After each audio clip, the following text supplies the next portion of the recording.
Go.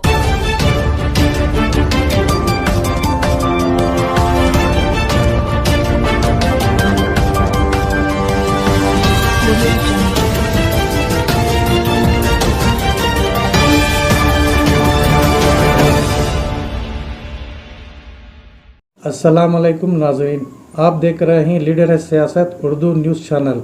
मैं हूं सैयद खालिद असलम। नाज़रीन अस्सलामुअलैकुम रहमतुल्लाहि व बरकातुहू। मैं हूं Syed Abid Aslam, chief editor leader है सियासत Urdu news channel Bangalore. Lockdown में 14 जून तक तवस्सी रहेगी। 500 करोड़ के एक और राहत पैकेज का ऐलान। आयमा और मौजनीन के लिए 3000 रुपये देने का ऐलान। वज़ीर आला BS येडियुरप्पा ने माहिरीन से मशवरे के बाद रियासत में जारी लॉकडाउन में एक हफ्ते की तवस्सी का ऐलान कर दिया है। अब 14 जून की सुबह तक कोरोना लॉकडाउन के मौजूदा पाबंदियां ऐसे ही आयद रहेंगी। शहर में कोरोना वायरस से मुतासिर अफराद की शरह 5% से कम करने की पूरी कोशिश की जाएगी। 14 जून तक अब अगर शहरी इलाकों में भी कोरोना वायरस से मुतासिरा अफराद की शरह 5% तक कम करने में कामयाबी मिल गई तो लॉकडाउन ख़त्म कर दिया जाएगा। फ़िलहाल लॉकडाउन के दौरान जो पाबंदियां थीं वो तमाम पाबंदियां 14 जून की सुबह तक ऐसे ही रहेगी। तवक्को की जा रही थी कि जिन इज़ला में कोरोना वायरस की सूरत हाल में सुधार आया है वहाँ लॉकडाउन हटा दिया जाएगा। ताहम रियासत भर के इज़ला में अब 14 जून की सुबह तक लॉकडाउन जारी रहेगा। साथ ही वज़ीर आला ने आज मुतअद्दिद फ्रंट लाइन शोबे के अफराद के लिए कोरोना पैकेज का भी ऐलान किया है। सिर्फ पुजारियों को गुज़िश्ता बार पैकेज जारी करने पर एतराज़ जताते हुए दीगर मज़ाहिब के रहनुमाओं ने मस्जिद, गिरजाघर और गुरुद्वारों के मजहबी पेशवाओं को भी पैकेज जारी करने की मांग की थी। वज़ीर आला ने रियासत भर के मसाजिद के इमामों और मौज़नों के लिए भी 3000 रुपये का पैकेज का ऐलान किया है। साथ ही फिल्म इंडस्ट्री के गैर मुत्तहद अमला और मजदूरों के लिए 3000 रुपये और दूरदर्शन के आर्टिस्टों के लिए 3000 रुपये के हिसाब से पैकेज का ऐलान हुआ है। 40 पर 2000 आशा वर्कर्स के लिए फ़ी केस 3000 रुपये देने का ऐलान हुआ है। गैर इमदादी यानी अनएडेड स्कूल टीचर्स के लिए 5000 रुपये पैकेज का ऐलान किया है। बावर्चियाँ यानी खाना पकाने वाले के लिए भी 3000 रुपयों की इमदाद का ऐलान किया गया है। पावरलूम शोबे के लिए इमदाद का ऐलान किया गया है। फिशरीज यानी मच्छी पकड़ने वालों के लिए भी 3000 की इमदाद का ऐलान किया गया है। होटल मालिकों को शाम तक होटल खुले रखकर सिर्फ पार्सल सर्विस के लिए इजाज़त दी गई है। अलबत्ता बार और शराब खानों को सुबह 10 बजे तक खुले रखकर पार्सल सर्विस की इजाज़त दी गई है। गैर इमदादी टीचर्स के लिए 100 करोड़ का पैकेज दिया गया है और हर टीचर को 5000 की इमदाद दी जाने वाली है। ಎಲ್ಲ ಮಾಧ್ಯಮದ ಸ್ನೇಹಿತರೆ,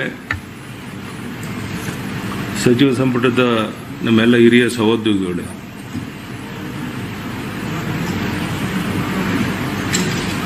ಕೋವಿಡ್ ಸಾಂಕ್ರಾಮಿಕ ಸೋಂಕನ್ನು ಸಂಪೂರ್ಣವಾಗಿ ನಿವಾರಿಸಲು ಕಟ್ಟುನಿಟ್ಟಿನ ಕ್ರಮವನ್ನು ತೆಗೆದುಕೊಳ್ಳುವುದು ಸೂಕ್ತವೆಂದು ಪರಿಗಣಿಸಿ ಈ ಹಿಂದೆ ಮಾರ್ಗಸೂಚಿಗಳನ್ನು ದಿನಾಂಕ 24/5/2021ರಿಂದ 7/6/2021 ಬೆಳಗ್ಗೆ 6 ಗಂಟೆವರೆಗೆ ಜಾರಿಗೊಳಿಸಲಾಗಿತ್ತು.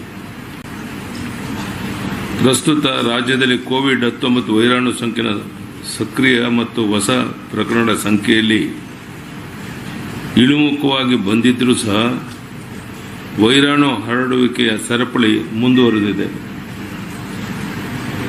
ಆರೋಗ್ಯ ಪರಿಣಿತರು ನೀಡಿರುವ ಸಲಹೆಗಳ ಆಧಾರದ ಮೇಲೆ ಪ್ರಸ್ತುತ ಜಾರಿಯಲ್ಲಿರುವ ಕಟ್ಟುನಿಟ್ಟಿನ ಮಾರ್ಗಸೂಚಿಗಳನ್ನು ಮುಂದುವರಿಸುವುದು ಸೂಕ್ತ ಎಂದು ಪರಿಗಣಿಸಿ ದಿನಾಂಕ ಒಂದು ವಾರ ಕಾಲ ವಿಸ್ತರಿಸಲು ನಿರ್ಧರಿಸಲಾಗಿದೆ.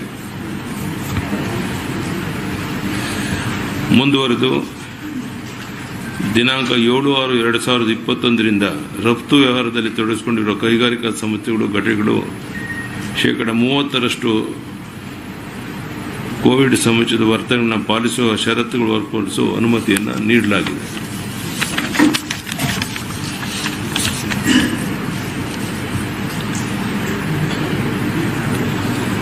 ಈ ಕೋವಿಡ್ ಪ್ಯಾಕೇಜ್ 2 ಈ ರೀತಿ ಇದೆ, ತಮ್ಮ ಗಮನಕ್ಕೆ ತರ್ತಾ ಇದ್ದೇನೆ. ಪವರ್ಲೂಮ್ ನೇಕಾರರು ಪ್ರತಿ ಪವರ್ಲೂಮ್ 2 ಕೆಲಸಗಾರರಿಗೆ ಮೀರದಂತೆ ತಲಾ 3,000ದಂತೆ ಪರಿಹಾರ ನೀಡಲು ನಿರ್ಧರಿಸಿದೆ. ಇದರಿಂದ ಸುಮಾರು 59,000 ಪವರ್ ಲೂಮ್ಗಳಿಗೆ 35 ಕೋಟಿ ವೆಚ್ಚವಾಗಲಿದೆ. ಸುಮಾರು 500 ಕೋಟಿ ರೂಪಾಯಿ ಪ್ಯಾಕೇಜಿಗೆ ಒಟ್ಟು ನಾನು ಮಾಡ್ತಾ ಇರೋದು. ಒಟ್ಟು ಟೋಟಲ್ ಚಲನಚಿತ್ರ ಮತ್ತು ದೂರದರ್ಶನ ಮಾಧ್ಯಮದ ಅಸಂಘಟಿತ ಕಾರ್ಮಿಕರು, ಚಲನಚಿತ್ರೋದ್ಯಮ ಹಾಗೂ ದೂರದರ್ಶನ ಮಾಧ್ಯಮದಲ್ಲಿ ತೊಡಗಿಸಿಕೊಂಡಿರುವ ನೋಂದಾಯಿತ ಅಸಂಘಟಿತ ಕಾರ್ಮಿಕರಿಗೆ ಕಲಾವಿದರು, ತಂತ್ರಜ್ಞರು ತಲಾ 3,000ದಂತೆ ಪರಿಹಾರ ನೀಡಲು ನಿರ್ಧರಿಸಿದೆ. ಇದರಿಂದ ಸುಮಾರು 22,000 ನೋಂದಾಯಿತ ಕಾರ್ಮಿಕರಿಗೆ ಅನುಕೂಲವಾಗಲಿದೆ. ಮೀನುಗಾರರಿಗೆ ಪರಿಹಾರ. ಭಾರತ ಸರ್ಕಾರದ ಉಳಿತಾಯ ಮತ್ತು ಪರಿಹಾರ ಯೋಜನೆಯಡಿ ನೋಂದಾಯಿಸಿದ 18,746 ಮೀನುಗಾರರಿಗೆ ತಲಾ 3,000ಗಳ ಪರಿಹಾರ ನೀಡಲು ನಿರ್ಧರಿಸಲಾಗಿದೆ. ಇದರಿಂದ 5.6 ಕೋಟಿ ವೆಚ್ಚವಾಗಲಿದೆ. ಇದಲ್ಲದೆ ಒಟ್ಟು 7,668 ಇನ್ಲ್ಯಾಂಡ್ ದೋಣಿ ಮಾಲೀಕರಿಗೆ ತಲಾ 3,000ದಂತೆ ಪರಿಹಾರ ನಿರ್ಧರಿಸಲಾಗಿದೆ. ಇದರಿಂದ 2.3 ಕೋಟಿ ವೆಚ್ಚವಾಗಲಿದೆ. ಇದಲ್ಲದೆ ಮೀನುಗಾರ ಸಂಘಗಳಿಂದ ಒಳಗಾಡು ಮೀನುಗಾರಿಕೆಗೆ ಸರ್ಕಾರಕ್ಕೆ ನೀಡಬೇಕಾಗಿರುವ ಕಾಂಟ್ರಾಕ್ಟ್ ಫೀಸ್ನಲ್ಲಿ ಶೇಕಡ 25 ರಿಯಾಯಿತಿಯನ್ನು ಸಹ ನೀಡಲು ನಿರ್ಧರಿಸಿದೆ. ಮುಜರಾಯಿ ದೇವಸ್ಥಾನದ ಅರ್ಚಕರು ಮತ್ತು ಸಿಬ್ಬಂದಿಗಳು, ಮುಜರಾಯಿ ಇಲಾಖೆಯ ಸಿ ವರ್ಗದ ದೇವಸ್ಥಾನಗಳಲ್ಲಿ ಕೆಲಸ ಮಾಡುವ ಅರ್ಚಕರು, ಅಡುಗೆ ಕೆಲಸಗಾರರು ಮತ್ತು ಸಿಬ್ಬಂದಿಗಳಿಗೆ ತಲಾ 3,000 ನೀಡಲು ನಿರ್ಧರಿಸಲಾಗಿದೆ. ಈ ವರ್ಗದಲ್ಲಿ ಸುಮಾರು 36,047 ಜನರು ಇದ್ದಾರೆ. ಅದೇ ರೀತಿ ಮಸೀದಿಯಲ್ಲಿ ಪೇಶಿಮಾಮ್ ಮತ್ತು ಫೌಜಿನ್ ರವರಿಗೂ ಸಹ 3,000 ಕೊಡೋಕೆ ತೀರ್ಮಾನ ಮಾಡಿದ್ದೇವೆ.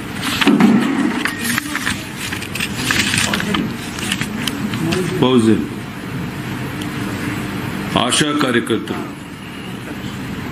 ಆಶಾ ಕಾರ್ಯಕರ್ತೆಯರು ಕೋವಿಡ್-19 ಸೋಂಕನ್ನು ತಡೆಯಲು ಹಗಲಿರುಳು ಶ್ರಮಿಸ್ತಾ ಇದ್ದಾರೆ. ಈ ವರ್ಗದವರಿಗೆ ಸಹಾಯ ಮಾಡುವುದು ಸರ್ಕಾರದ ಆದ್ಯ ಕರ್ತವ್ಯವಾಗಿದೆ. ಕರ್ನಾಟಕ ಸರ್ಕಾರ ಕೋವಿಡ್-19 ತಡೆಗಟ್ಟುವಲ್ಲಿ ಫ್ರಂಟ್ಲೈನ್ ವಾರಿಯರ್ಸ್ ಆದ ಆಶಾ ಕಾರ್ಯಕರ್ತರಿಗೆ ತಲಾ 3,000ಗಳ ಪರಿಹಾರ ನೀಡಲು ನಿರ್ಧರಿಸಿದೆ. ಇದು ಒಟ್ಟು 42,574 ಆಶಾ ಕಾರ್ಯಕರ್ತರ ಸಹಾಯ ಆಗುತ್ತೆ.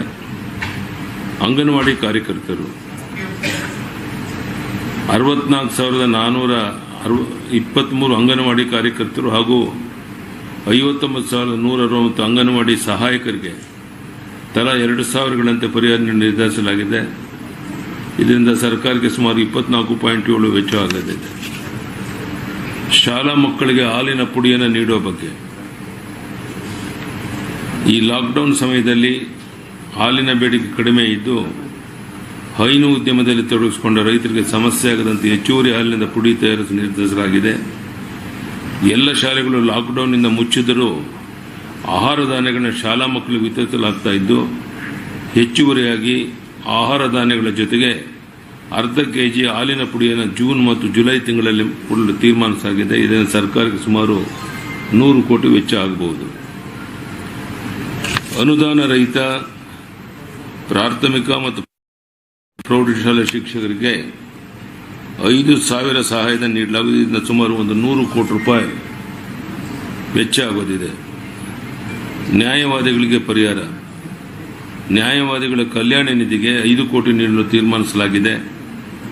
ಈ ನಿಧಿಯನ್ನು ಅಗತ್ಯವಿರುವ ನ್ಯಾಯವಾದಿಗಳು ಮತ್ತು ಬೆಂಚ್ ಗುಮಾಸ್ತಗಳು ಉಪಯೋಗಿಸಿಕೊಳ್ಳಬಹುದು. ಕೈಗಾರಿಕೆಗಳಿಗೆ ಪರಿಹಾರ.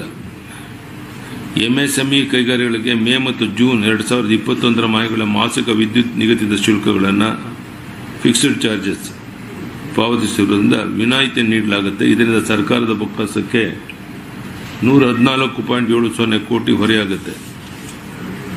ಎಂಎಸ್ಎಂಇ ಕೈಗಾರಿಕೆಗಳನ್ನು ಹೊರತುಪಡಿಸಿ ಇತರೆ ಕೈಗಾರಿಕೆಗಳ ಗ್ರಾಹಕರು ಮೇ ಮತ್ತು ಜೂನ್ 2021 ಮಾಹೆಗಳ ಮಾಸಿಕ ವಿದ್ಯುತ್ ನಿಗದಿತ ಶುಲ್ಕ ಪಾವತಿಸುವುದನ್ನು ದಿನಾಂಕ 30/7/2021 ಮುಂದೂಡಲಾಗಿದೆ.